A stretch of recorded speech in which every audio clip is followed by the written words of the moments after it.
হজ না করে আপনি হাজি, কিয়ামতে আল্লাহ আপনাকে হাজি বলে ডাকবে, বলবেন আল্লাহ আমি তো হজ করিনি। আল্লাহ জবাব দেবেন বান্দা আমি জানি তুমি হজ করনি, এমন জায়গায় তুমি রায়টা দিয়েছিলে, তোমার রায় পেয়ে লোকটা চেয়ারে বসেছিল।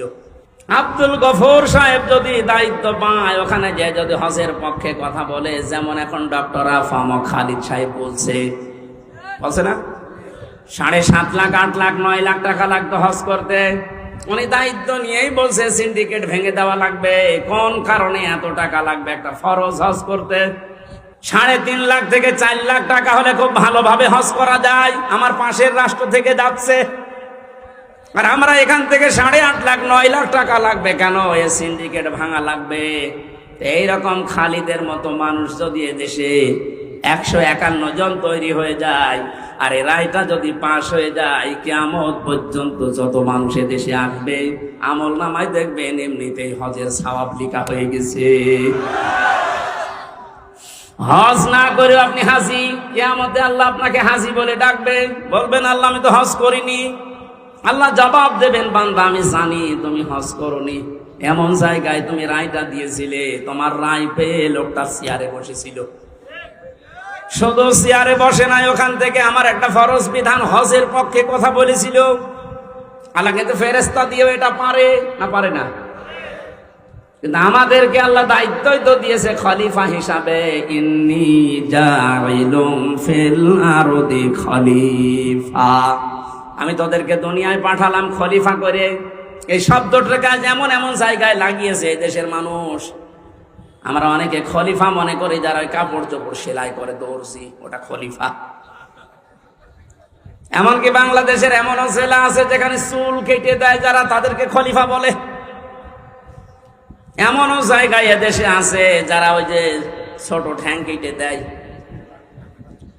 খতনা করে দেয় না, হাসাম না, ওরা বলে খলিফা। আপনি বুঝেছেন কোথায় নিয়ে গেছে শব্দটা? অথচ খলিফা শব্দটা আল্লাহ নির্বাচিত করে পাঠিয়েছেন। ইন্নী, অবশ্যই আমি, জাইলুম ফিল আরদি খলিফা, আমি জমিনে খলিফা পাঠাবো। কোন জায়গায়? এই জবাব দেবেন, কোন জায়গায়? আল্লাহকে এখানে বলেছেন ইন্নী জাইলুম ফিল খানকা খলিফা।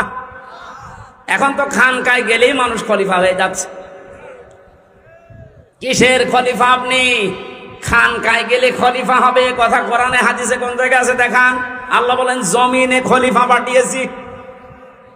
ইন্নী জাইলুম ফিল মাসাজিদি খলিফা, মসজিদে খলিফা পাঠাবো। তাহলে কিছু জিকির আজকার করলে আপনি মাপ পেয়ে যেতেন। যদি বলতেন ইন্নী জাইলুম ফিল মাদারিসি খলিফা, মসজিদে মাদ্রাসায় খলিফা পাঠাবো, তাহলে সায়েম বিল্লাহর মতো একটা মাদ্রাসা করে কিছু ছেলে মেয়েকে পড়ালে আপনি মাপ পেয়ে যেতেন। আল্লাহ কিন্তু শব্দটা দিয়েছেন ইন্নী জাইলুম ফিল আরদি। কোথায়? ফিল আরদি, জমিনে। এই জমিনে আজ আমরা যেহেতু এই দায়িত্বটা পালন করি না, আমরা কেউ খানকায়, কেউ গাছতলায়, কেউ মসজিদে, কেউ মাদ্রাসায়, কেউ দরবারে।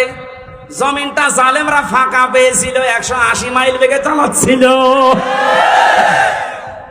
আমার কথার অর্থ যদি না বোঝার ভান করে থাকেন, এদিকে আসেন, আসেন, ঝড়ে কোদাল দিয়ে বোঝাচ্ছে। জমিনটা ফাঁকা পেয়েছিল না, যা মনে লেগেছে তাই করেছে। যেহেতু আল্লাহর খলিফা আমরা, কেউ জমিনে নেই, কেউ ঢুকে গেছি আস্তানায়, কেউ দরবারে, কেউ মাদ্রাসায়। জমিনটা ফাঁকা পেয়ে মন মতো ওরা চালিয়েছে। এখন আর না, আমরা বুঝে ফেলেছি আল্লাহ আমাদেরকে পাঠিয়েছে ফিল আরদি। কোথায়? আরো জোরে, আরো জোরে। সুতরাং জমিনে থাকতে রাজি আছি আমরা।